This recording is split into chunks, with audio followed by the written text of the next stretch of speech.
Good morning. अभी हम ये वीडियो में कर्मयोगी लाल बहादुर शास्त्री लेसन का स्वाध्याय है वह देखेंगे।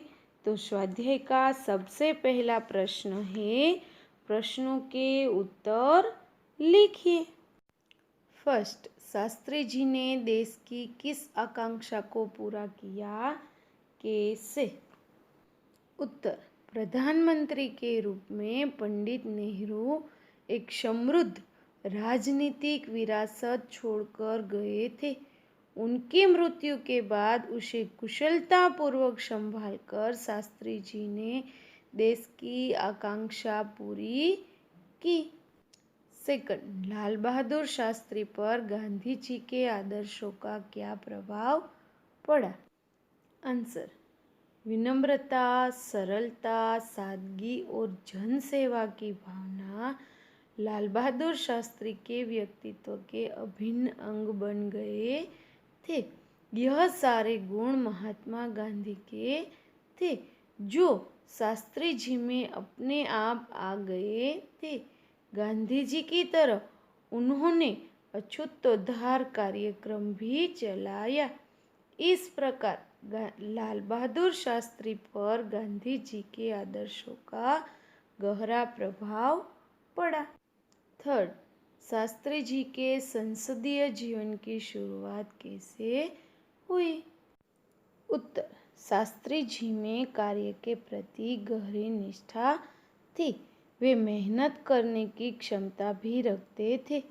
अपने इन्हीं गुणों के कारण सन 1937 में वे संयुक्त प्रांत की व्यवस्थापिका सभा के लिए निर्वाचित हुए। स्वतंत्रता प्राप्ति के बाद कई बार वे संसद के लिए चुने गए, परंतु उनके संसदीय जीवन की वास्तविक शुरुआत सन 1937 के निर्वाचन से हुई। फोर्थ, छात्रों के दीक्षांत समारोह में शास्त्री जी ने कौन से विचार व्यक्त किए? आंसर, शास्त्री जी ने अपने विचार व्यक्त करते हुए कहा कि आपके भविष्य की मंजिल चाहे जो कुछ भी हो, आप में से प्रत्येक को यह सोचना चाहिए कि आप सबसे पहले देश के नागरिक हैं। यह आपको संविधान द्वारा प्रदत्त कुछ अधिकार देता है, लेकिन इससे कुछ कर्तव्यों का भी बोझ आता है, जिसे समझना चाहिए।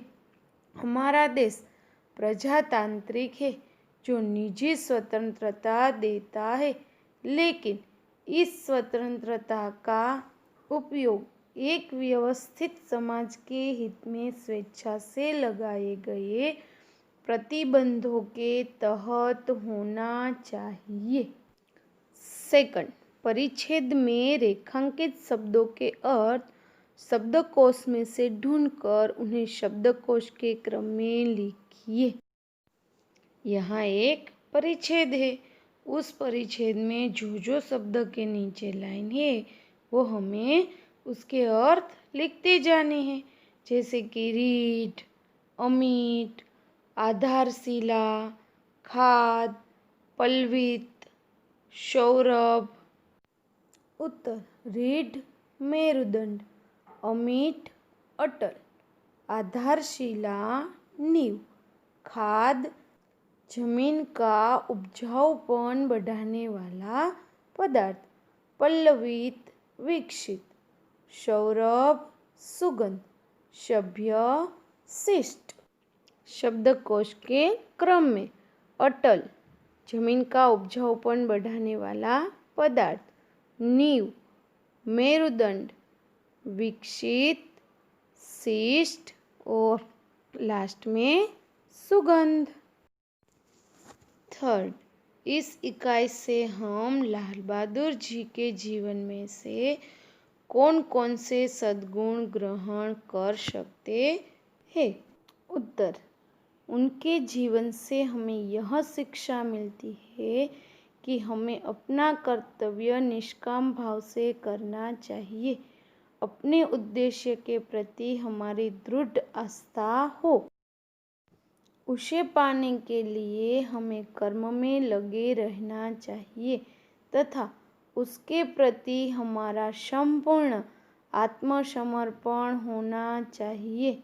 हमारे जीवन में श्रम, सेवा, सरलता, विनम्रता और सादगी हो, यह आवश्यक है। हम जो कहें वही करें और अपने राष्ट्र को लाभ पहुंचाने की वृत्ति रखें। इस प्रकार हम शास्त्री जी के जीवन से अनेक सद्गुण ग्रहण कर सकते हैं। क्वेश्चन 4, कहानी को आगे बढ़ाइए। एक था शेर, उसे अपनी ताकत पर बड़ा घमंड था। जंगल के प्राणियों ने उनको सबक सिखाने की बात सोची। छोटी चींटी बोली, मैं शेर का घमंड उतार दूंगी, अभी इसको आगे बढ़ाओ। चींटी अपने बिल में गई और वहां से बहुत सी चींटियों को ले आई। शेर जहाँ सो रहा था वहां जाकर सभी चींटियां शेर के शरीर पर चढ़ गई। वे उसके पेट, पीठ और टांगों में बुरी तरह काटने लगी। शेर उन्हें अपने पंजों से मारने की कोशिश करता था, तब वे उसके बालों में छिप जाती थी। थोड़े ही समय में शेर आकुल व्याकुल हो गया। उस चींटी ने उससे कहा, वनराज, इन चींटियों से परेशान होना आपको शोभा नहीं देता। आपको तो अपनी ताकत पर बहुत घमंड है ना। शेर ने कहा, चींटी बहन, मैंने तुमसे हार मान ली। अब मैं कभी अपनी ताकत पर घमंड नहीं करूँगा। मैं शेर हूँ तो तुमने सवा शेर बनकर दिखा दी। जंगल के प्राणियों ने खुश होकर चींटी का विजय जुलूस निकाला। Thanks for